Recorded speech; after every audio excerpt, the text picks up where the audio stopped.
জুলাই আহতদের ব্যাপারে আমি আবার বলছি, সরকারে যারা আছেন এবং দায়িত্বে যারা আছেন এই জেলার, এটা আমি বারবার বলছি মিডিয়াতে যেন এটা ফোকাস করা হয়। যারা আহত হয়ে পড়ে আছে প্রায় লাখের উপরে, আমরা চাই রাষ্ট্রের যারা দায়িত্বে আছে তাদের সর্বোচ্চ খেদমত করা লাগবে। আমি আবু সাইদের কবরে গিয়েছিলাম, রাজশাহীতে ইয়ামিনের কবরে গিয়েছিলাম, মুগ্ধ ভাইয়ের কবরে গিয়েছিলাম। তাদের মা বাবার যে আহাজারি, তাদের কাছ থেকে যা শুনেছি, তাদেরও জীবনের উপরে মায়া ছিল। তাদের দেওয়ালে পিঠ ঠেকে গেছে বৈষম্যের শিকার হতে হতে, মানে এখন আর জায়গা নেই দাঁড়ানোর, তখন বুক পেতে দিয়েছে।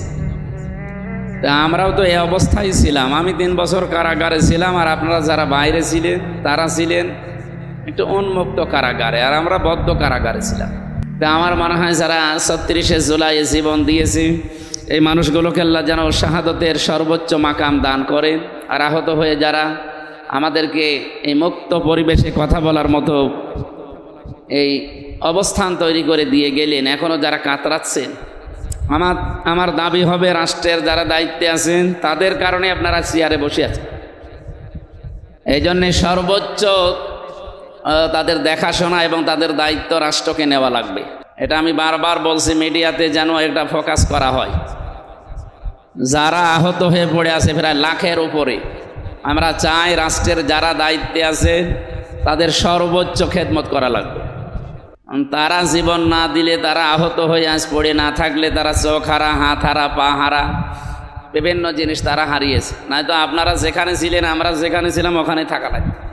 কত মানুষ আমরা তার নির্ধারিত চেয়ারে উঠতে পারি নাই, কিন্তু তারা এই জীবন পর্যন্ত আহত হয়ে তারা আমাদের এই ব্যবস্থা যখন করে দিল, আমাদেরও তাদের প্রতি সর্বোচ্চ সহানুভূতি দেখানো দরকার না?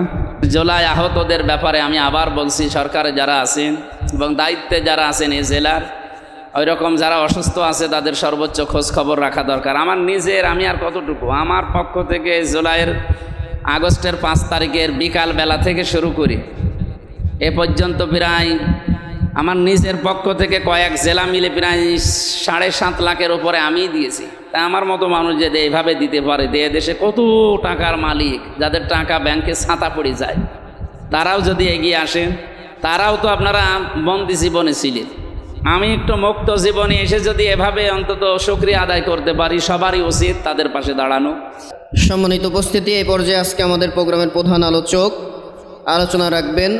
আজকে এই মুহূর্তে আলোচনা রাখার জন্য বিনীতভাবে অনুরোধ করছি কুষ্টিয়া সদর 3 আসনের সংসদ সদস্য পদপ্রার্থী হাফেজ মাওলানা মুফতি আমির হামজা, আমি ভাইকে তার আলোচনা রাখার জন্য বিনীতভাবে অনুরোধ করছি।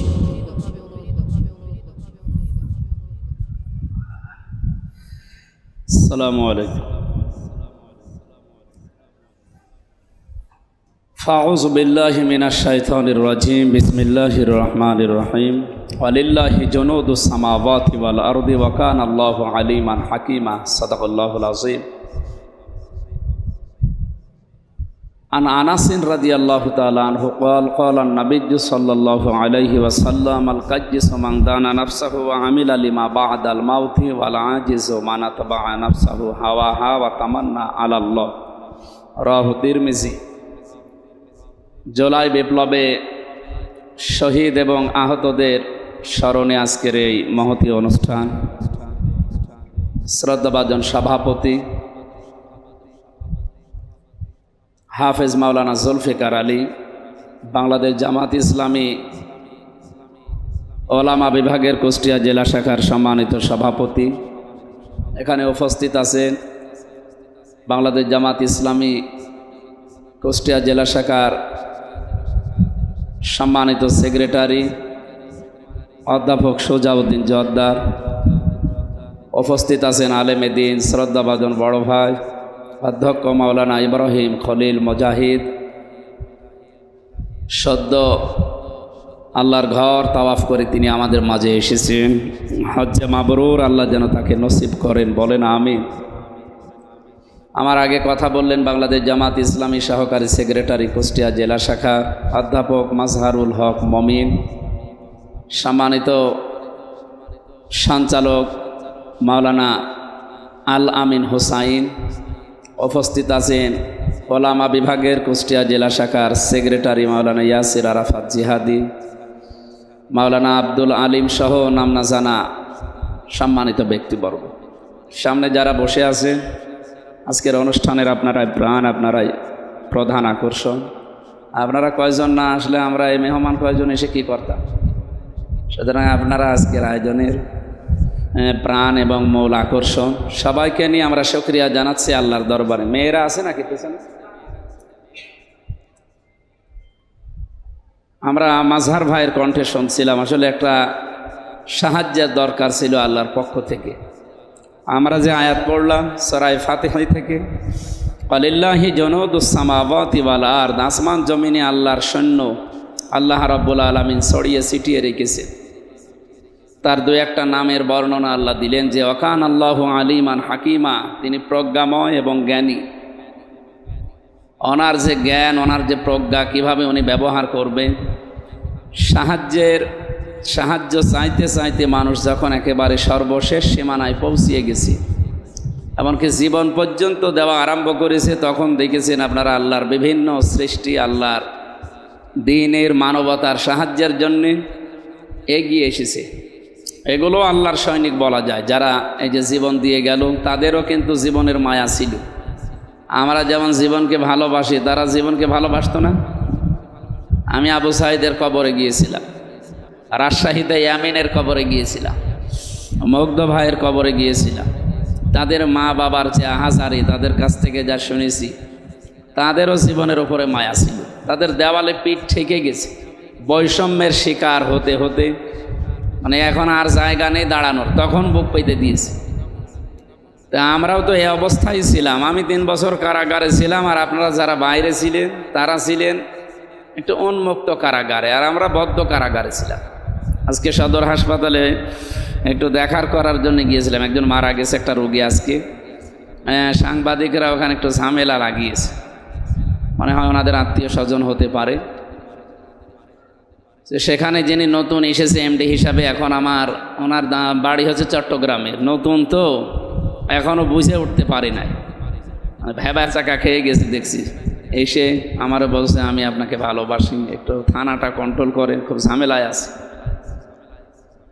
আমি ওনার কথা শুনে বললাম যে আপনি তো আমার বিষয় জানেন যে আমি ভেতরে। বলছে আপনি তো ভেতরে ছিলেন, আর আমরা বাইরেও ভেতরে আছি, কিন্তু আগস্টের 5 তারিখের পর যে যা মনে করেছিলাম সেটা এখনো হয়নি।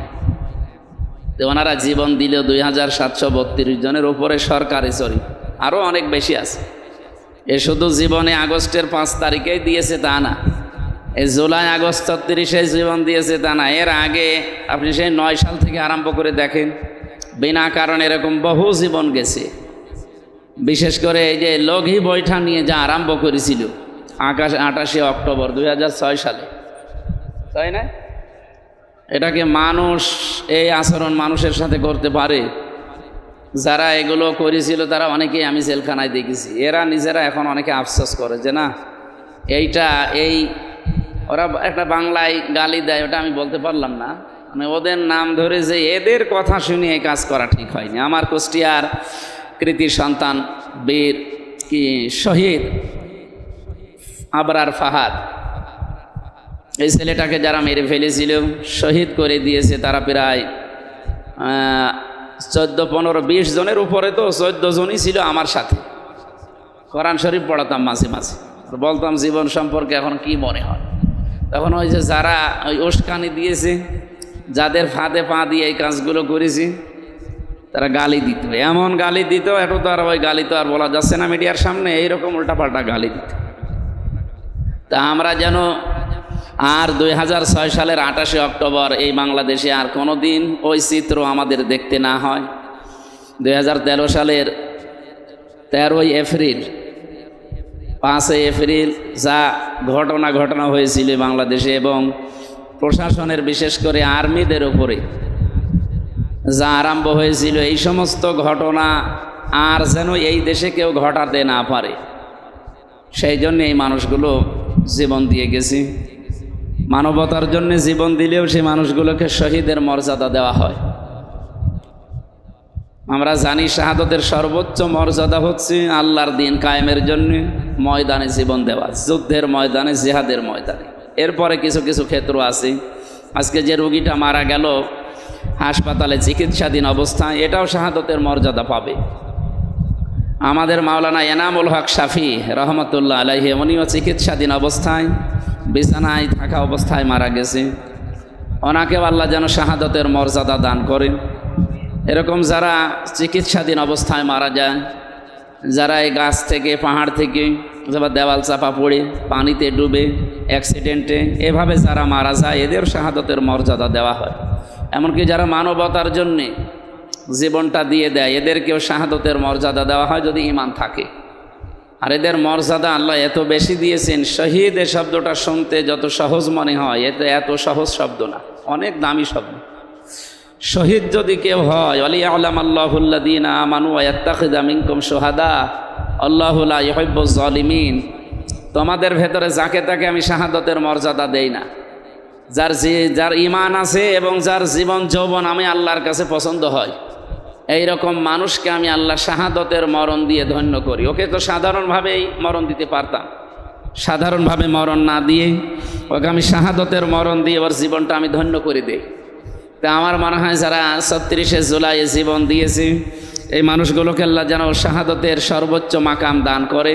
আর আহত হয়ে যারা আমাদেরকে এই মুক্ত পরিবেশে কথা বলার মতো এই অবস্থান তৈরি করে দিয়ে গেলেন, এখনও যারা কাতরাচ্ছেন, আমার দাবি হবে রাষ্ট্রের যারা দায়িত্বে আছেন তাদের কারণে আপনারা চেয়ারে বসে আছেন। এই জন্যে সর্বোচ্চ তাদের দেখাশোনা এবং তাদের দায়িত্ব রাষ্ট্রকে নেওয়া লাগবে।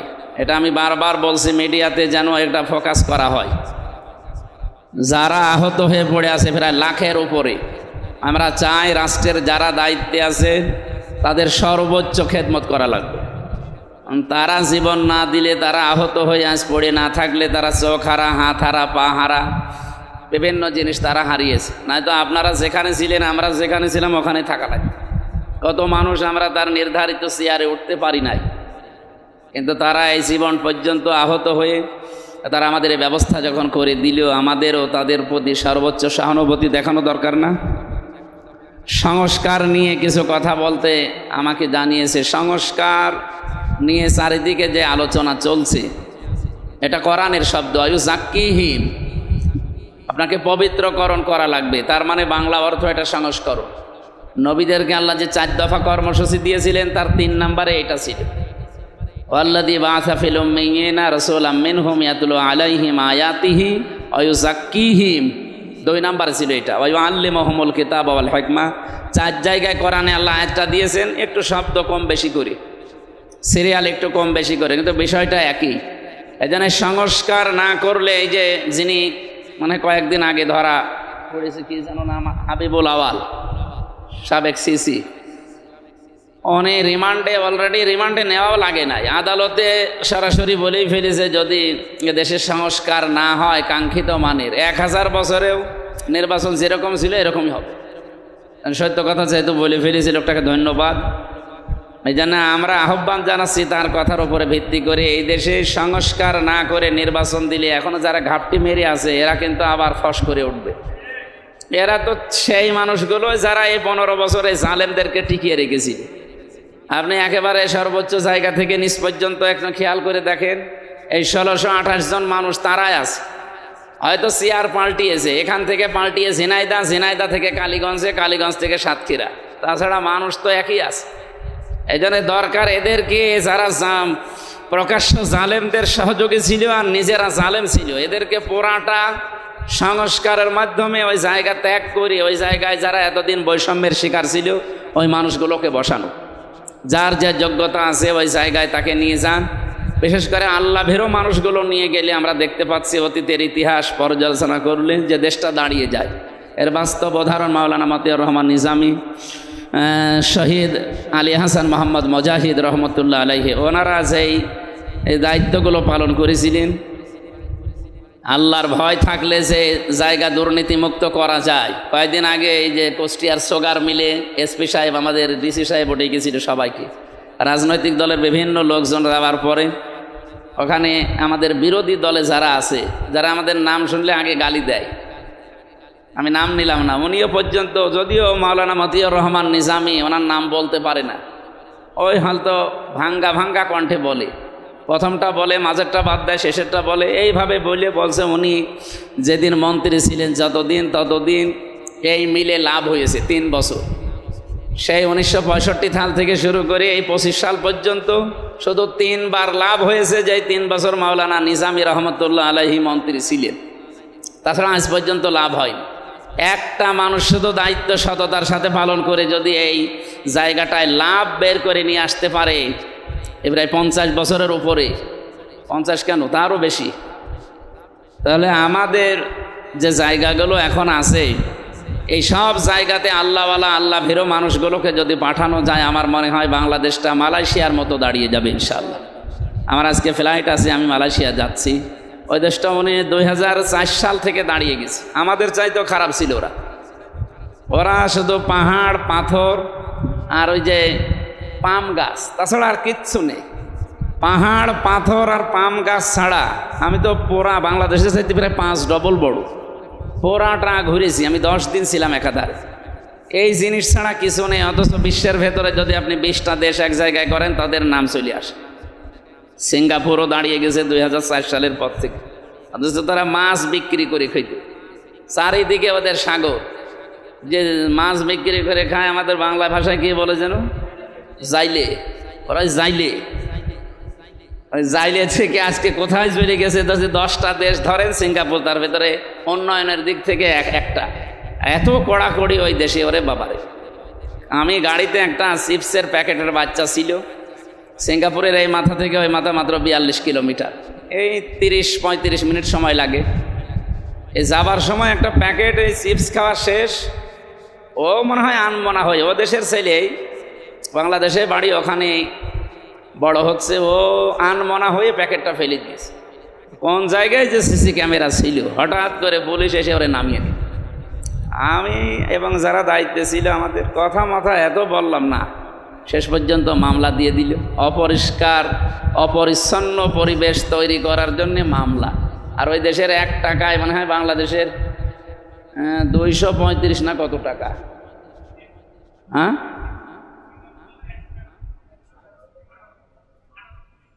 198। দেখ, আমাদের চাইতে অনেক বেশি। তো কিছু টাকা দেখলাম লিখে দিল যে এই ডলার, মানে এই টাকাটা জরিমানা। আমি হিসাব করে দেখলাম বাংলাদেশের কমপক্ষে 10,000 টাকা। আমার দরকার নেই, জীবনে আর কিচ্ছু ফেলা যাবে না, যতক্ষণ আসো সব গাড়ির ভেতরে রাখো, ময়লার জায়গা আসলে ময়লা ফেলা লাগে।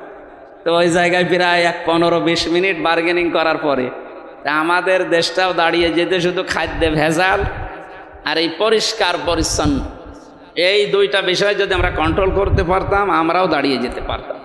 তা আমাদের এরকম দায়িত্বশীল মানুষ দরকার। মালয়েশিয়ার এখন যিনি স্বরাষ্ট্রমন্ত্রী আছেন, উনি বাংলাদেশ ইসলামী ছাত্র শিবির, যেমন এই দেশে, ওই দেশেও ছাত্র শিবির আছে। ওই ছাত্র শিবিরের কেন্দ্রীয় সেক্রেটারি জেনারেল, তিনি এখন ওই দেশের স্বরাষ্ট্রমন্ত্রী। বাংলাদেশে যারা এরকম আছে, এদেরকে যদি আপনি ওই জায়গায় পৌঁছিয়ে দেন, এ দেশ দেখবেন ওই রকমভাবে 21 বছরও লাগবে না। আমার মনে হয় 21 লিখতে 2 আর 1 লাগে না, ওই 1 বাদ দিয়ে শুধু 2 বছর হলেই হয়ে যাবে ইনশাআল্লাহ। আর সেরকম একটা সম্ভাবনা সামনে আসতেছে। আল্লাহ যেন আমাদেরকে তৌফিক দেন ওই জায়গায় পৌঁছানোর এবং পরিবেশ তৈরি করে দেন। সর্বশেষ জুলাই আহতদের ব্যাপারে আমি আবার বলছি, সরকারে যারা আছেন এবং দায়িত্বে যারা আছেন এই জেলার, ওই রকম যারা অসুস্থ আছে তাদের সর্বোচ্চ খোঁজ খবর রাখা দরকার। আমার নিজের, আমি আর কতটুকু, আমার পক্ষ থেকে আগস্টের 5 তারিখের বিকাল বেলা থেকে শুরু করি এ পর্যন্ত প্রায় আমার নিজের পক্ষ থেকে কয়েক জেলা মিলে প্রায় 7.5 লাখের উপরে আমি দিয়েছি। তা আমার মতো মানুষ যদি এইভাবে দিতে পারে, দেশে কত টাকার মালিক, যাদের টাকা ব্যাংকে ছাতা পড়ে যায়, তারাও যদি এগিয়ে আসেন, তারাও তো আপনারা বন্দি জীবনে ছিলেন। আমি একটু মুক্ত জীবনে এসে যদি এভাবে অন্তত শুকরিয়া আদায় করতে পারি, সবারই উচিত তাদের পাশে দাঁড়ানো। আল্লাহ সবাইকে তৌফিক দিন। আজকের এই অনুষ্ঠান যারা সাজিয়েছেন সবাইকে ধন্যবাদ। শহীদদের সর্বোচ্চ মাকাম মর্যাদা কামনার মাধ্যমে আজকে শেষ করছি। আমাদের প্রধান অতিথি এখন কথা বলবেন। আসসালামু আলাইকুম। إن الحمد لله والصلاة والسلام على رسول الله وقال سبحانه وتعالى وقاتلهم حتى لا تكون فتنة ويكون الدين كله لله জুলাইয়ের গণঅভ্যুত্থানে যারা শহীদ হয়েছেন, যারা আহত হয়েছেন, তাদের স্মরণে আজকের এই প্রোগ্রামে সম্মানিত সভাপতি, প্রধান অতিথি, প্রধান আলোচক, বিশেষ অতিথিবৃন্দ, সামনে বসা সম্মানিত ওলামা ইকরাম, আসসালামু আলাইকুম ওয়া রাহমাতুল্লাহি তাআলা ওয়া বারাকাতুহু। আমরা এতক্ষণ ধরে আমাদের মাঝে আমাদের আব্দুল আলিম ভাই কথা বলছিলেন। আপনারা নিশ্চয়ই শুনেছেন, জানছেন, বুঝতে পারছেন যে জুলাইয়ের যে গণ অভ্যুত্থান, এই অভ্যুত্থানের সবথেকে মুখ্য ভূমিকায় বাংলাদেশ জামাত ইসলাম এবং ইসলামী ছাত্র শিবিরের ভূমিকা সবথেকে প্রণিধানযোগ্য। এই কথাটা অন্যান্য পরিষদের ভাইরা বলছেন, সত্যিকার অর্থেই তাই। এটাতে প্রমাণিত হয়েছে ইসলামী আন্দোলন যারা করে, তারা জাগ্রত হলে, তারা উঠে দাঁড়ালে, তারা কোমর সোজা করে দাঁড়ালে অসম্ভবটা সম্ভব হওয়া সম্ভব। সুতরাং আমাদের আন্দোলন, আমাদের বিপ্লব, আমাদের প্রচেষ্টা এখানেই শেষ নয়, শুরু হয়েছে। মানবরচিত আইন যতদিন উৎখাত না হয়, আল্লাহর জমিন, আল্লাহর দিন যতদিন বাস্তবায়িত না হয়, আমাদের আন্দোলন, আমাদের বিপ্লব চলমান।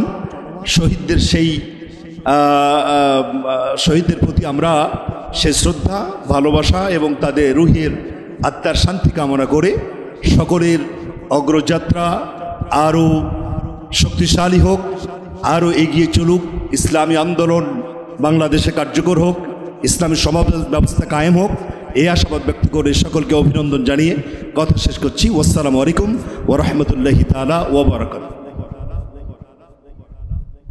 আলহামদুলিল্লাহ, সম্মানিত উপস্থিতি, আসলে জুলাই বিপ্লবের এই আলোচনার মূল উদ্দেশ্য খতিব সাহেবদেরকে মসজিদের জুমুয়ার আলোচনাতে বাতিলের বিরুদ্ধে, স্বৈরাচারের বিরুদ্ধে সোচ্চার ভূমিকা আজীবন পালন করতে হবে। পারবো তো ইনশাআল্লাহ। যে এই পর্যায়ে আমাদের মাঝে আলোচনা রাখবেন ওলামা বিভাগ কুষ্টিয়া শহর শাখা, ওলামা বিভাগ কুষ্টিয়া জেলা শাখার মোহতারাম সংগ্রামী সেক্রেটারি মাওলানা ইয়াসির আরাফাত ভাই। আমি ভাইকে তার সংক্ষিপ্ত আলোচনা রাখার জন্য বিনীতভাবে অনুরোধ করছি। জি আলহামদুলিল্লাহ, নাহমাদুহু ওয়া নুসাল্লি আলা রাসূলিহিল কারীম, আম্মা বাদ, ফাআউযু বিল্লাহি মিনাশ শাইতানির রাজীম। বাংলাদেশ জামাত ইসলামী ওলামা বিভাগ কুষ্টিয়া জেলা শাখা কর্তৃক আয়োজিত আজকে শহীদদের ও আহতদের স্মরণে আজকে দোয়া মাহফিল উপস্থিত শ্রদ্ধাবাদন সভাপতি, অন্যান্য অতিথিবৃন্দ, সকলকে আন্তরিক শুভেচ্ছা, সালাম, আসসালামু আলাইকুম রহমতুল্লাহ। প্রিয় ভাইয়েরা, আপনারা জানেন ঠিক 1 বছর আগে আমাদের বাংলাদেশে পতিত স্বৈরাচার ফ্যাসিস্ট খুনি হাসিনা তার রাজত্ব বিস্তার করেছিল। এদেশের আপামর জনতা, ছাত্র জনতা তাদের বুকের রক্ত দিয়ে এই দেশটা নতুন করে স্বাধীন করেছে। যেখানে বিচার ব্যবস্থা একেবারে খুব খারাপ অবস্থায় ছিল, যেখানে বৈষম্য আর বৈষম্য, দুর্নীতি আর দুর্নীতি আপনারা দেখেছেন। এজন্য এই ছাত্র জনতা তাদের বুকের রক্ত দিয়ে নতুন একটা দেশটা স্বাধীন করেছে। যেন আমরা খুশি না বেজার বলেন ভাই? প্রিয় ভাইয়ের, এজন্য আল্লাহ তাআলা বলেন, আমাল্লাম ইয়াহকুম বিমা আনজালাল্লাহু ফাউলাইকা হুমুজ জালিমুন, আমাল্লাম ইয়াহকুম বিমা আনজালাল্লাহু ফাউলাইকা হুমুল কাফিরুন, আমাল্লাম ইয়াহকুম বিমা আনজালাল্লাহু ফাউলাইকা হুমুল ফাসিকুন। আল্লাহ তাআলা বলেন, যারা কোরআনের বিচার ব্যবস্থা মানে না, কোরআনের বিচার ফয়সালা মানে না, আল্লাহ বলতেছেন কারা কাফের, তারা জালিম, তারা ফাসিক, মিথ্যাবাদী। প্রিয় ভাইয়ের জন্য আমরা আগামীতে বাংলাদেশ জামাত ইসলামী যখন ক্ষমতায় যাবে, আমরা বিচার ব্যবস্থা বৈষম্য দূর করব ইনশাআল্লাহ। আগামীর বাংলাদেশে আমরা বলব ন্যায় ইনসাফ ভিত্তিক সমাজ ব্যবস্থা, যেখানে রাষ্ট্রের মূল ভিত্তি হবে ন্যায় এবং সততা হবে যেখানে মূল বৈশিষ্ট্য। শিক্ষা হবে আলোর পথ, ইসলামী মূল্যবোধ হবে পথ প্রদর্শক। এই লক্ষ্যমাত্রা নিয়ে বাংলাদেশ জামাত ইসলামী এদেশের কৃষক, শ্রমিক, ছাত্র জনতা, ধনী গরিব সকল শ্রেণীর লোককে নিয়ে মুফতি আমির হামজা সাহেবের নেতৃত্বে, অধ্যাপক সুজাউদ্দিন সাহেবের নেতৃত্বে, অধ্যাপক মাওলানা আবুল হাসাম স্যারের নেতৃত্বে অন্যায়, অবিচার, বৈষম্যহীন, দুর্নীতিমুক্ত বাংলাদেশ গড়বে ইনশাআল্লাহ। এজন্য আপনারা সর্বাত্মক সহযোগিতা করবেন। আমাদের মুফতি আমির হামজা এখানে এসেছেন, আপনারা জানেন তিনি একজন জুলাই যোদ্ধা। তিনি নিজে তার বাড়ি থেকে তার স্ত্রীকে বলেছেন, আমি একজন মুফাসসির, আমি বাসায় থাকতে পারবো না। 6 রাস্তাম্বরে তিনিও আমাদের আন্দোলনে শরিক হয়েছে, আমি নিজে সাক্ষী। তিনি নিজে ওখানে অংশগ্রহণ করেছে। এজন্য আজকে যারা জীবন দিয়েছেন তাদের জন্য আমরা দোয়া করি, যারা শহীদ হয়েছেন তাদের জন্য দোয়া করি, যারা আহত হয়েছেন তাদের জন্য আমরা কল্যাণ কামনা করে আমি আমার বক্তব্য শেষ করছি। আসসালামু আলাইকুম রহমতুল্লাহ। আলহামদুলিল্লাহ। সম্মানিত উপস্থিতি, সময় অতীব স্বল্প, আমরা প্রোগ্রামের একেবারে শেষ লগ্নে। এই পর্যায়ে আমাদের মাঝে গুরুত্বপূর্ণ আলোচনা রাখবেন শহীদ কাফেলা বাংলাদেশ জামাত ইসলামী কুষ্টিয়া জেলা শাখার মহতারাম সহকারী সেক্রেটারি প্রিয় ভাই মাজহারুল হক মমিন ভাইকে তার সংক্ষিপ্ত আলোচনা রাখার জন্য বিনীতভাবে অনুরোধ করছি।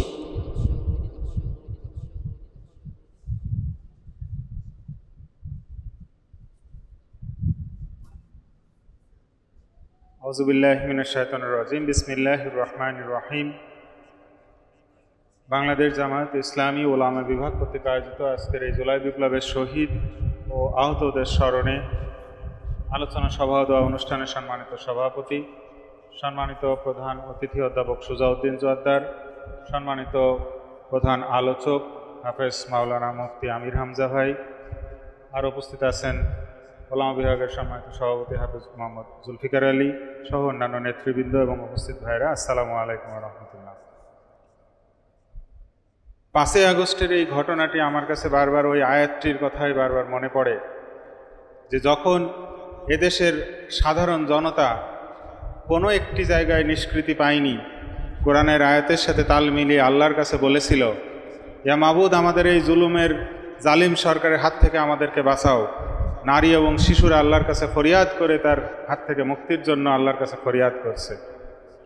আল্লাহ তাআলা ঠিক তাদের জন্যই এমনই এক বাহিনী পাঠিয়ে দিলেন, যেই বাহিনীর মাধ্যমে তারা মুক্তি পেয়ে গিয়েছে।